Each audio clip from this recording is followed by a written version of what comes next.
ये एक कार्य को 90 दिन में पूरा कर सकता है। बी ए से 75% कम दक्ष है। सी बी से 80% अधिक दक्ष है। कह रही है यदि बी और सी एक साथ 30 दिनों तक कार्य करते हैं तो ये अकेले से इस कार्य को कितना दिन में पूरा करेगा।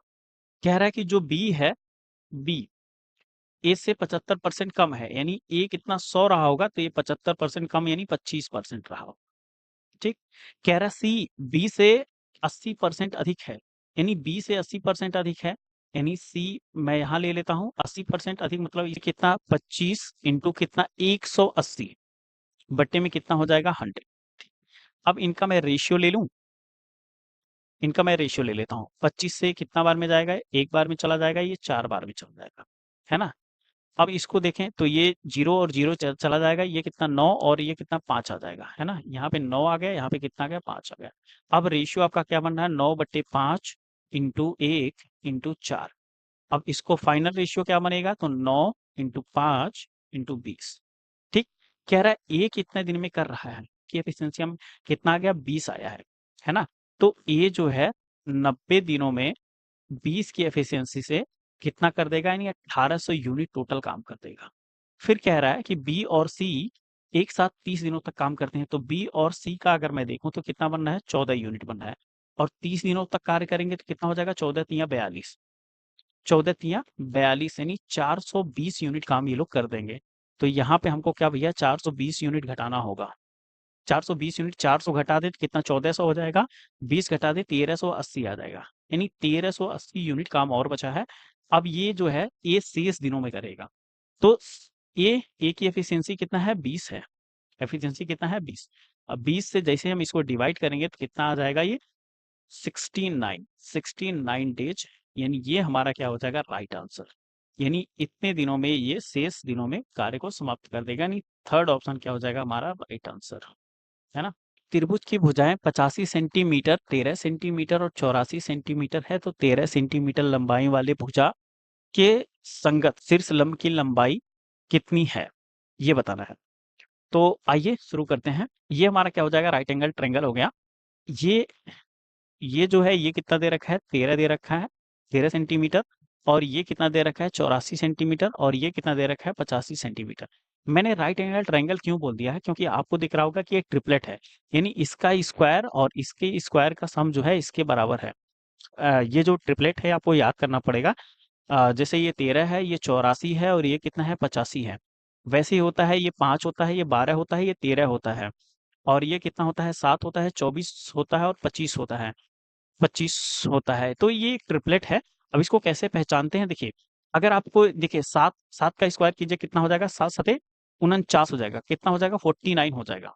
ये 7 का स्क्वायर है 49, 49 को 2 से डिवाइड करेंगे तो कितना आ जाएगा, ये 48 होता तो 24 आता, तो ये कितना आ जाएगा 24.5 आ जाएगा। कितना आ गया 24.5। तो 24.5 के पहले वाला नंबर ले लेंगे यानी 24 ले लेंगे, और इसके बाद वाला नंबर लेंगे तो ये 25 आ जाएगा। वैसे ही अगर आप इसको देखेंगे तो कितना 13 का स्क्वायर कितना होता है 169 होता है। इसको जब 2 से आप डिवाइड करेंगे तो कितना बन जाएगा ये 84.5 बन जाएगा, 84.5। इसके पहले वाला नंबर ले लीजिए कितना हो जाएगा 84, और इसके बाद वाला नंबर ले लीजिए तो कितना हो जाएगा ये 85। अब आपको समझ में आ गया होगा कि ये ट्रिपलेट है। अब आपको पता होगा कि एरिया बराबर होता है half base into height, base into height होता है। तो एरिया अगर मैं निकालूं तो एरिया कितना आ जाएगा हाफ, बेस कितना दे रखा है 84, हाइट कितना दे रखा है 13। लेकिन हमसे पूछा क्या है कि ये जो 13वीं वाली साइड है इसके ये वाला पूछ रखा है कि कितना होगा शीर्ष लंब। अब आपको एक फॉर्मूला और याद आ रहा होगा कि जो ये शीर्ष लंब वाली हाइट होती है ना, इसको निकालने के लिए क्या होता है एरिया का 2 गुना बटे में वो भुजा जिसके सापेक्ष हम निकालना चाह रहे हैं, है ना, वो भुजा। तो अब आपको पता है एरिया कितना है, हाइट निकालने के लिए एरिया कितना 1/2 84 इंटू 13, और इसका 2 गुना हमने कर दिया, ये क्या कर दिया 2 गुना बटे में क्या है भुजा 13, 13 से चला जाएगा ये 2, 13 से 13 हो जाएगा, 2 से ये 2 बार में चला जाएगा, बचा कितना, यानी हाइट जो है वो हमारी कितनी आ गई 84 आ गई। 84 सेंटीमीटर क्या हो जाएगा हमारा राइट आंसर हो जाएगा, यानी ये जो शीर्ष लंब है ये कितना है 84 है ना। तो ये हमारा क्या हो जाएगा राइट आंसर। एक त्रिभुजाकार खेत की भुजाएं 24 सेंटीमीटर 34 सेंटीमीटर 20 सेंटीमीटर है, कह रहे सबसे लंबी भुजा की संगत ऊंचाई ज्ञात कीजिए। ये बहुत अच्छा क्वेश्चन है। और आइए इस क्वेश्चन को करके देखते हैं, है ना। मान लीजिए कि ये कितना है 42 और ये कितना है 34 और ये कितना है 20, यानी ये ऊंचाई हमको बताना है कितना होगा, है ना। तो आपने एक फॉर्मूला पढ़ा होगा, एस बराबर होता है A plus B plus C by two होता है। इनको जोड़ते हैं, 4 3 7 2 9, यानी कितना हो गया 96, 96/2 बराबर कितना हो गया 48। अब आपने एक फॉर्मूला और पढ़ा होगा एरिया का, एरिया बराबर होता है under root S into S minus A into S minus B into S minus C. Under root में क्या हो जाएगा 48,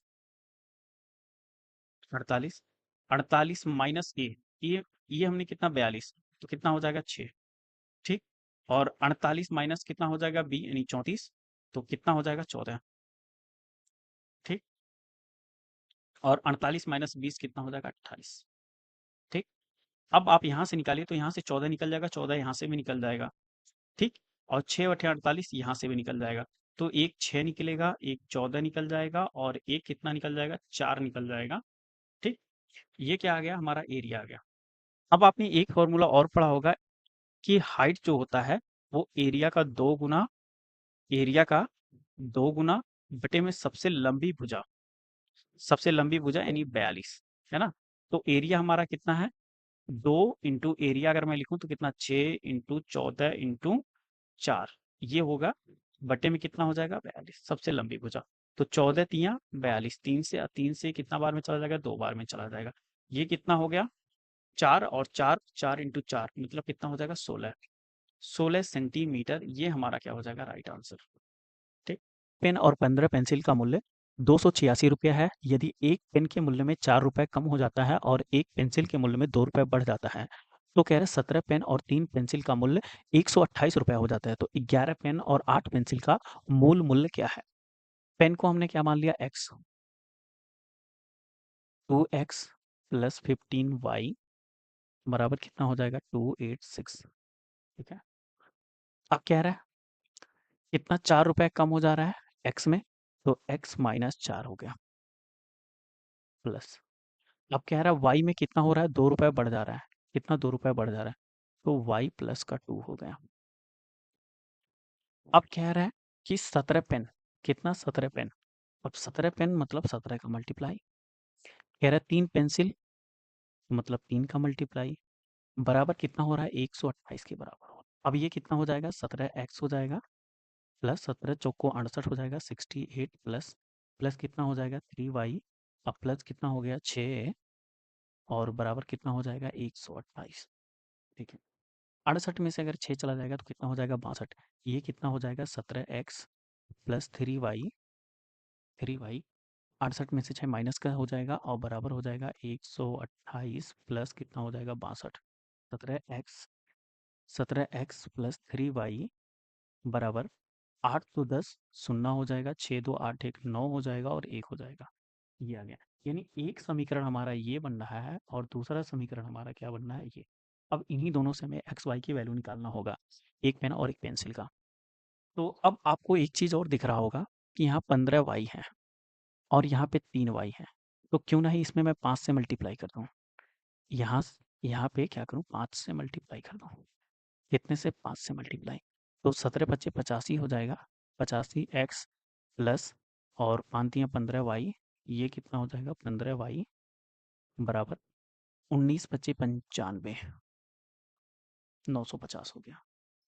अब इसमें से मैं घटा दूं किसको 2x प्लस 15y बराबर कितना हो जाएगा 286। अब इसको मैं घटाऊंगा, कलर मैं चेंज कर लेता हूँ। जैसे ही मैं घटाऊंगा तो ये क्या हो जाएगा ये माइनस हो जाएगा, यहाँ पे माइनस हो जाएगा और यहाँ पे माइनस हो जाएगा, तो ये तो कैंसिल हो जाएगा। यहाँ पे कितना हो जाएगा 83, कितना हो गया 83x बराबर कितना हो जाएगा, यहाँ घटाता हूँ तो कितना हो जाएगा 10 में से 6 गया 4 हो जाएगा, यहाँ कितना हो जाएगा 14, 8 6 14 हो जाएगा, तो यहाँ 6 आ जाएगा, यहाँ कितना बचा 8, 8 में से 2 जाएगा तो कितना हो जाएगा 6 हो जाएगा। अब ये देखिए कितना हो जाएगा 8 से कितनी बार में जाएगा 8 × 64 और 8 त्रिक 24, यानी आप यहाँ से अगर x की वैल्यू देखेंगे तो x बराबर कितना आ जाएगा 8 आ जाएगा। यानी x की वैल्यू कितना आ रहा है, 8 आ रहा है। x की वैल्यू यहाँ पे 8 पुट कर दो, 8 दूना के 16 हो जाएगा। तो यहाँ से कितना हम क्या करेंगे, 16 को घटा देंगे, क्या जाएगा कितना, 15 y बराबर कितना हो जाएगा, 16 घटाएंगे तो कितना आ जाएगा, 270 आ जाएगा। ठीक है, अब 3 से काट दिया हमने, 3 से इसको काटा, 3 नवा 27 हो जाएगा और ये 5 बार में चला जाएगा। और 5 से जाएगा कितना बार में, 18 बार में, यानी y की वैल्यू कितना आ गया, 18। y की वैल्यू कितना आ गया, 18। अब कह रहा है हमको कि 11 पेन और 8 पेंसिल का मूल्य बताना है, 8 पेंसिल का मूल्य बताना है। तो 11 इंटू कितना हो जाएगा, 8 प्लस कितना, 8 इंटू कितना हो जाएगा, 18। अब 11/88 हो जाएगा, 88 हो गया, प्लस कितना हो जाएगा, 18/144। इनको जोड़ देता हूँ, इनको जैसे ही जोड़ूंगा तो कितना आ जाएगा, 8 4 12 को 2 हो जाएगा और 14 6 20 तो 22, 22 1 23, कितना हो गया, 23। यानी 232, ये हमारा क्या हो जाएगा, राइट आंसर। यानी 232 क्या हो जाएगा, ये हमारा राइट आंसर हो जाएगा। गोलाकार कटोरे का व्यास 11.6 सेंटीमीटर है, इसमें से कितना लीटर तरल पदार्थ आ सकता है। यदि पाई का मान हम 22/7 का उपयोग करके दशमलव के 3 स्थान तक आंसर बताना है। चलिए स्टार्ट करते हैं। 2r की वैल्यू कितना दे रखा है, 11.2। देन r की वैल्यू कितना हो जाएगा, इसका आधा यानी 5.6 हो जाएगा, है ना। आपको पता होना चाहिए कि जो अर्धगोला होता है उसका वॉल्यूम क्या होता है, 2/3 पाई आर क्यूब। ठीक, अब इसमें हम पुट कर देते हैं 2/3 पाई, पाई का मतलब 22/7। ठीक, आर क्यूब यानी कितना हो जाएगा, 5.6 इंटू 5.6 इंटू 5.6, ये हो गया। आप इसको ना एक फॉर्मेट में और लिख लीजिए, इसको 5.6 जो है इसको लिख लीजिए 56/10, तो आपके लिए आसान होगा, है ना। आप इसको लिख लीजिए 56/10, इस फॉर्मेट में लिखिए तो आसान हो जाएगा। अब इसको लिखते हैं 2/3 इंटू 22/7 इंटू कितना हो जाएगा, 56/10 इंटू कितना हो जाएगा, 56/10 इंटू कितना हो जाएगा, 56/10। अब इसको लिखते हैं कितना, 44/21 इंटू 56 का क्यूब। 56 का क्यूब आपको पता होना चाहिए कितना होता है, 17 56 16, ये 56 का क्यूब होता है। 1000 से भाग हम बाद में देंगे, है ना, अभी हम नहीं दे रहे हैं, तो यहाँ लिख देते हैं बटी में। ठीक, अब इसको कैलकुलेट करते हैं। अगर आप यहाँ पे देखिए, यानी अगर मैं 44 में 21 से भाग दे दूं, कितना, 21 से भाग दे दूं, 21 दूना 2 बार में जा रहा है तो कितना हो जाएगा, 42, बचा कितना, 2, यहाँ पे दशमलव लगेगा, 0 हो जाएगा, है ना। तो ये 200 हो जाएगा, फिर 21 से कितना 9 बार में जाएगा तो ये कितना हो जाएगा, 189 हो जाएगा, है ना। ये आ गया। इसको हम अप्रॉक्स अगर ले लें तो इसको ले लेते हैं कितना, 2.1, है ना। अगर मैं इसमें क्या करता हूँ, 2.1 से मल्टीप्लाई करता हूँ, यहाँ पे एक लाइन और लिखी, कितना हो जाएगा, 2.1 इंटू कितना हो जाएगा, 17 56 16। ठीक, सबके बटे में कितना हो जाएगा, ठीक। अब इसमें मल्टीप्लाई करते हैं, मल्टीप्लाई करने के लिए पहले हम 2 से मल्टीप्लाई कर लें, यहाँ कितना हो जाएगा, 17 56 16 इंटू 2, 2 से मल्टीप्लाई करता हूँ, 6 दूना के 12 हो जाएगा, 2 करने 2 1 3 हो जाएगा, 6 दूना के 12 हो जाएगा, 5 दूना के 10 1 11 हो जाएगा, 17 दूना 34 1 35 हो जाएगा। कितना आ गया, ठीक। अब इसमें हमको क्या ऐड करना होगा, 6 1 6 5 7, ठीक। इसको हम जोड़ देते हैं, कितना आ जाएगा, 6 आ जाएगा, ये कितना 3 आ जाएगा, ये कितना 6 3 9 हो जाएगा, और यहाँ पे कितना 5 2 7 हो जाएगा, यहाँ पे कितना 7 1 8 हो जाएगा, ये कितना 6 हो जाएगा और ये 3 हो जाएगा, ठीक है। अब यहाँ पे 3 अंक पे दशमलव जब 1000 से आप भाग देंगे और 1 अंक पे दशमलव था वो पहले से ही, तो 368.79, यानी ये हमारा क्या हो जाएगा, राइट आंसर। फोर्थ ऑप्शन क्या हो जाएगा हमारा राइट आंसर।